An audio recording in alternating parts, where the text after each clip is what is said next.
Muchísimo para hablar con Javier Milei. Buenas noches, Javier. ¿Qué tal, José? Un gusto enorme estar aquí. ¿Por qué crees que Cristina va por la Corte?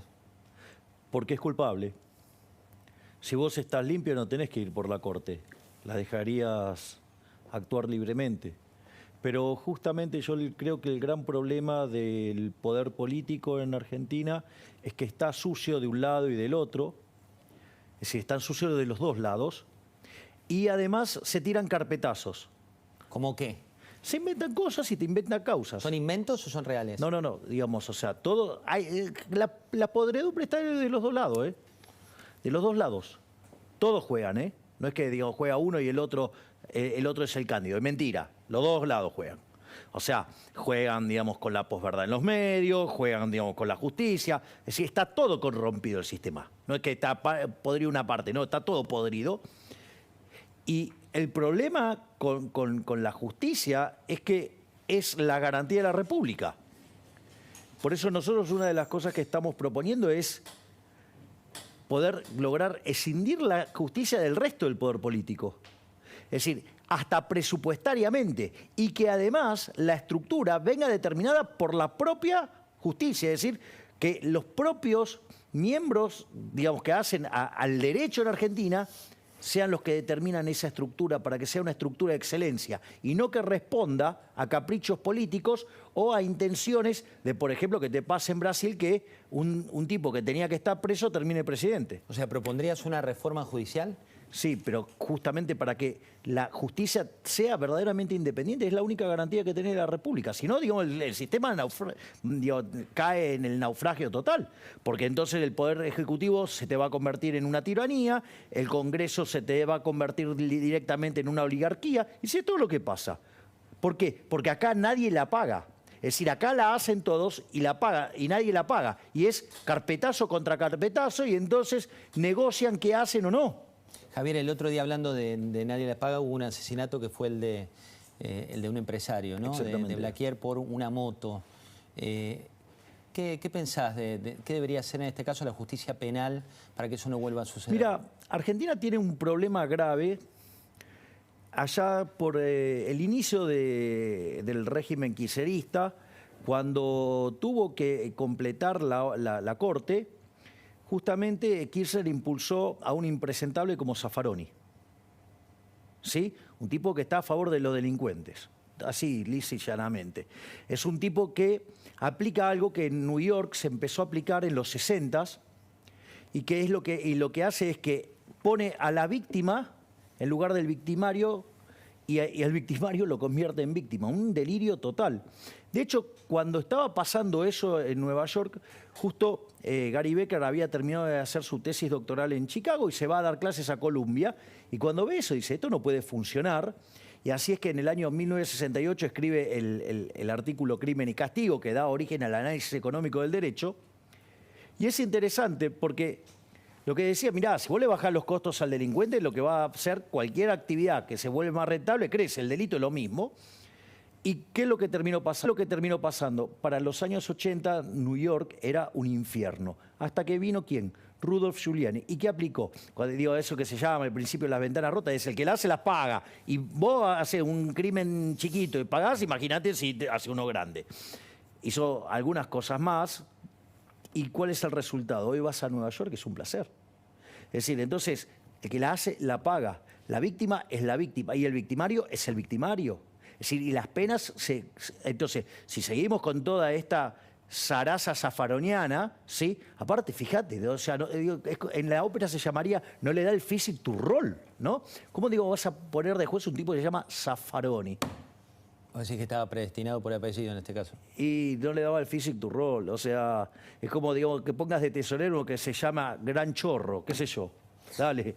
Recién veíamos a Kelly Olmos, la ministra de Trabajo. No sé si viste la frase... No, me parece, digamos, una tomada de pelo, una falta de respeto.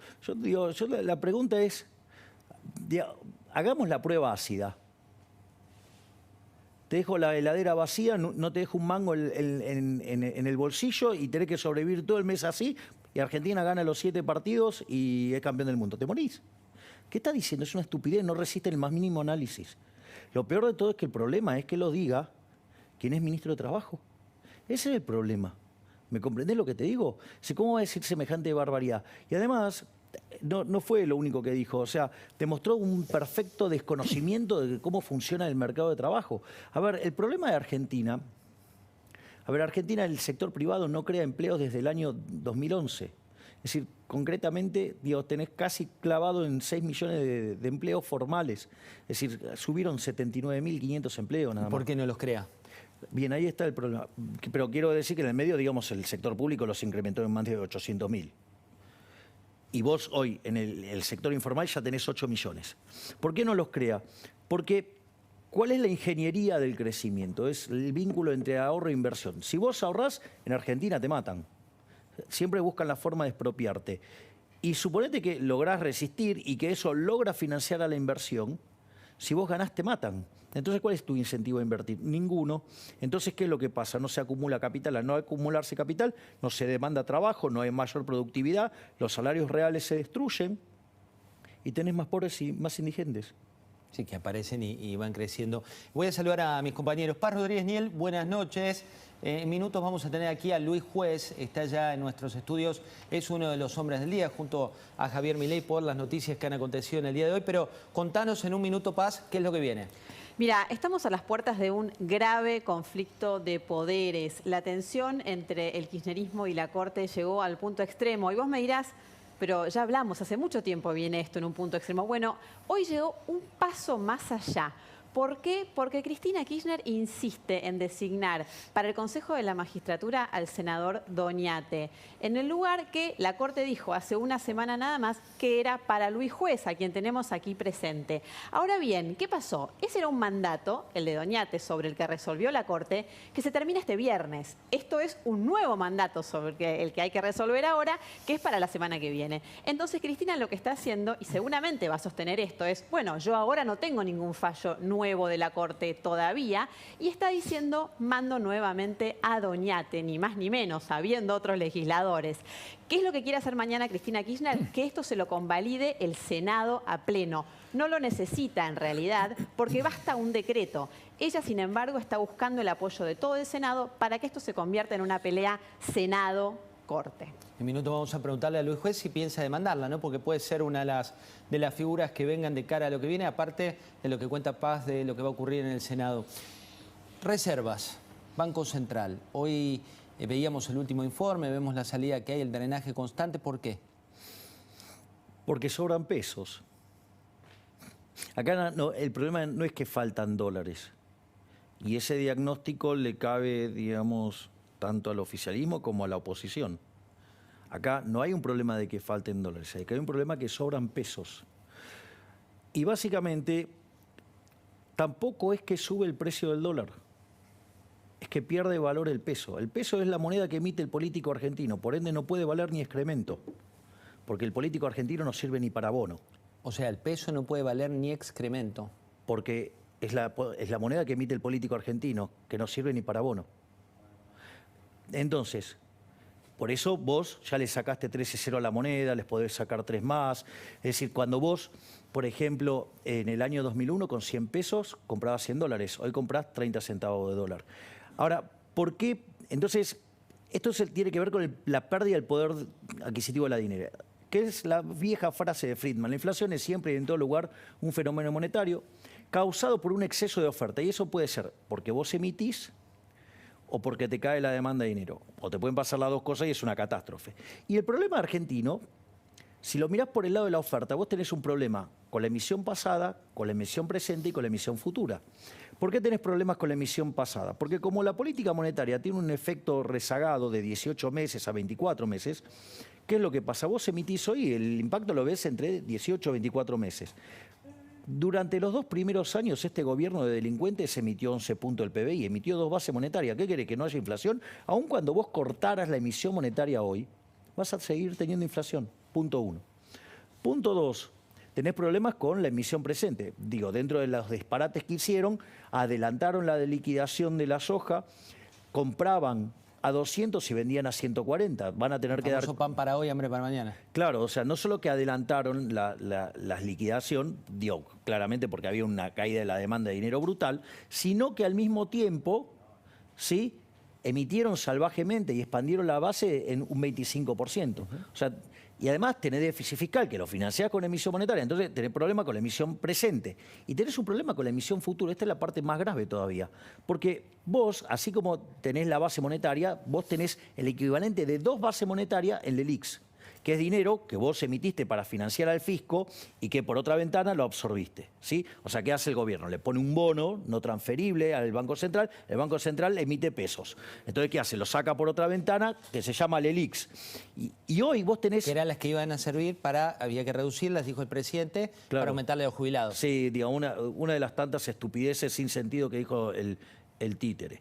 Pero al margen de eso, fíjate esto. Vos hoy tenés el equivalente a 2 bases monetarias en el LELIX. Y el problema es que la tasa efectiva que paga eso es del 107% anual, o sea, ponele el 100%. Quiere decir que vos de acá, de acá a fin del 2023 vas a tener 4 veces LELIX contra una base. Y no solo eso. Es una bomba de tiempo. No, es peor todavía, porque todavía, digamos, o sea, el déficit que 180 diputados aprobaron, yo estoy entre los que votaron en contra y se puede chequear la votación, éramos 22 solitos los que nos pusimos a un equivalente de 30.000 millones de dólares del tipo de cambio que usa el gobierno, y vale decirlo así porque es al tipo de cambio que gasta el gobierno. Entonces vos fíjate qué interesante, porque piensa absorber esos pesos el 75% en el mercado local. O sea, una base monetaria más en el LELIX, o sea, te vas a 5. Ponele que logre rolear lo que tiene hoy. Ponele que logre colocar eso. Los intereses se lo van a querer llevar. Si se lo llevan puestos, Javier, y hablando... Triplicás sí. la base monetaria, con lo cual, digamos, la inflación, digamos, tenés todas las chances de que vaya a niveles del 200%, y si además se te cae la demanda de dinero, tenés un desastre. Y ya se devaluó, de hecho, ¿no? Digo, se dice que no se va a devaluar. Pero de vuelta, digo, ¿cómo van a sostener? Digo, con todo el aluvión de pesos que tenés. Porque además, encima vos tenés... ¿Cómo arregla este gobierno cuando tiene un problema en el mercado de cambio? Garrotazo en la cabeza, te prohíbe importar, te restringe la compra de dólares. Pero eso lo que genera es un exceso de demanda brutal de dólares. La contracara es un exceso de oferta en el resto de la economía. Entonces, ¿eso qué implica? Por ejemplo, en el mercado de los bonos se te destruyen los bonos, el riesgo país está en la estratosfera. Esa tasa de interés enorme, ¿qué hace? Te descoordina ahorro-inversión. Fíjate que el nivel de actividad, no solo que está en los niveles del 2011, en términos per cápita estamos 13% abajo, hay una desaceleración de la actividad económica, tenés el desestacionalizado ya en terreno negativo, tenés 80% de probabilidad de crisis, de recesión.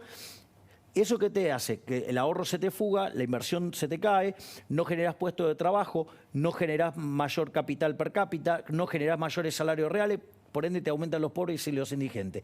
¿Cómo lo corrige el gobierno? Con más déficit fiscal, con más emisión monetaria. Cuando le atacan el dólar, ¿qué hacen? Van y apretan de vuelta. Sí, y sí, dale. no funciona. Y en algún momento lo revienta, José. Teorema de Baglini dice que cuanto más lejos está uno del poder, más duras son las medidas que propone. Odio el teorema de Baglini. Bueno, ¿dónde estás ubicado hoy? Digo, porque En el mismo lugar que estuve siempre en toda mi vida. Porque es verdad que decís las mismas cuestiones de fondo con un tono más moderado, al menos eso te pegó hoy el día. No, la cuestión de fondo la... No, bueno, lo que pasa es que, a ver, yo voy a hacer una aclaración. También lo que hay que considerar es que hay muchos años míos ya en los medios. Y las situaciones en las que yo fui enfrentando notas son distintas. Yo, digamos, me hice muy famoso estando en un programa donde me peleaba con 15 personas a la vez. Digamos, si muchos eran kirchneristas y no te dejaban hablar, entonces, digo, o te convertías en gladiator o quedabas mudito. o eras fiambre, dale. Entonces, también con el correr del tiempo he tenido la posibilidad de cambiar el tipo de entrevistas a las que voy, digamos, por ejemplo, tener el placer de tener esta entrevista con vos, tranquilo, donde vos me respetás, no me faltás el respeto, hablamos educadamente, cuando hablo no me interrumpís, o sea, no me chicaneás, entonces estamos hablando en serio. Entonces digo cuando vos no me jodés, digo, o sea, un tipo, y ahí tranquilo. salen, mira, ahí salen los mejores comentarios después de la gente. Bueno, un placer haberte tenido acá. El placer siempre es mío, José. Y seguiremos hablando porque hay mucho, me queda Igual mucho estoy cada vez más ortodoxo. Vos me conocés hace 8 años, Sí, así sí, que... una vida y bueno, después vamos a contar, la próxima vez vamos a mostrar algunas imágenes, además de las que mostramos hoy, de lo que está pasando en el interior, que a mucha gente le escapa. Muchas gracias, Javier. Gracias.